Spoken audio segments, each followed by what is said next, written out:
गणेश भगवान की कथा। पार्वती जी के पुत्र श्री गणेश जी।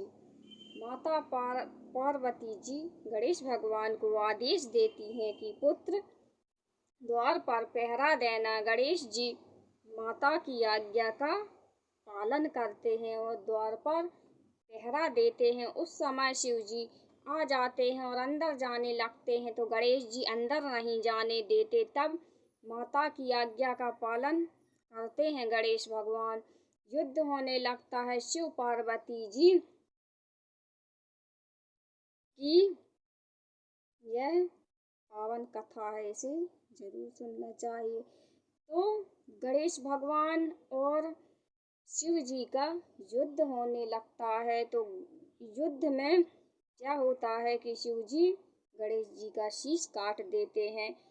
जब शीश काट देते हैं तो माता पार्वती जी को पता चलता है तो वो बहुत क्रोध करती हैं। तब विष्णु भगवान कहते हैं हम गणेश जी को पुनः जीवित कर देंगे। विष्णु भगवान सुदर्शन को आज्ञा देते हैं कि जो अम्मा अपने पुत्र की पीठ करके सो रही है, पुत्र की तरफ पीठ करके सो रही है, उसका शीश काट के ले आओ। तब एक हाथी अपने बच्चे की हथनी जो है अपने बच्चे की तरफ पीठ करके सोई रहती है। तब सुदर्शन जाता है और उस हाथी के बच्चे का जो शीश है वह काट के ले आता है। तो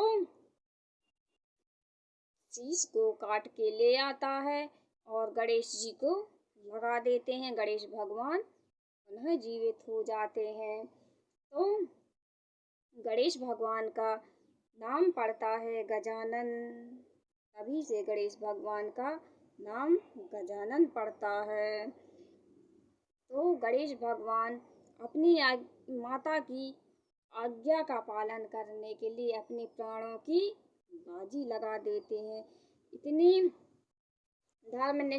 निष्ठा थी, माता की आज्ञा मानते थे, इतने धर्मनिष्ठ थे, इतने ऐसे हैं गणेश भगवान कि जिन्होंने अपनी माँ की एक आज्ञा के लिए अपनी प्राणों की आहुति दे दी। तो ये मातृ भक्त हैं गणेश भगवान, बड़े ही मातृ भक्त हैं। इन्होंने देखो अपनी माता की जो आज्ञा को मानने के लिए अपने प्राणों की बाजी लगा दी।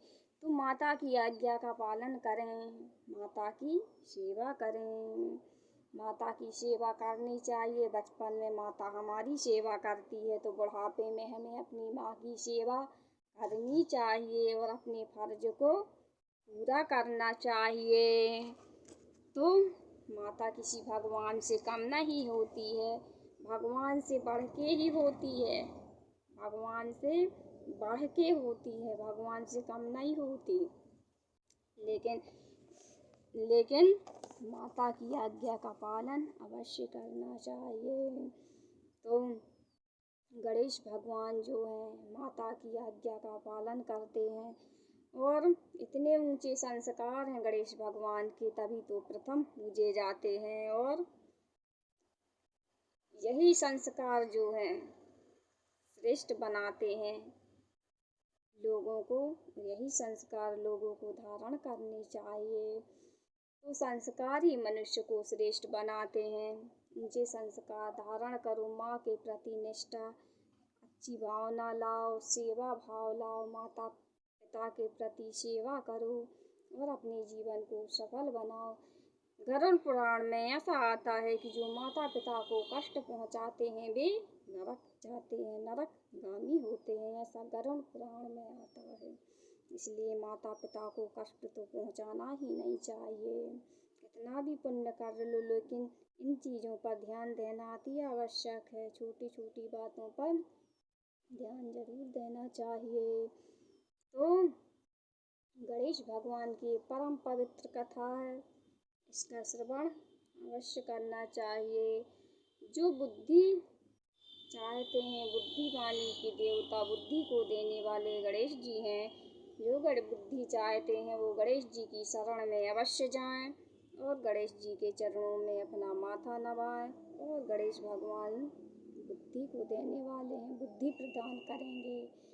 तो गणेश भगवान कष्टों को हरने वाले, विघ्नों को हरने वाले, विघ्न विनाशक है, विघ्न विनाशक हैं गणेश भगवान। तो गणेश भगवान की आरती में आता है, जो गणपति जी की आरती गावे वश वैकुंठ परम पद निश्चय ही पावे। तो जो गणेश भगवान की प्रातः काल आरती गाता है वह वैकुंठ जाता है, ऐसा आरती में आता है। तो प्रातः काल गणेश जी की आरती करनी चाहिए और अपने जीवन को सफल बनाएं, सुंदर बनाएं, अच्छा बनाएं, पवित्र बनाएं।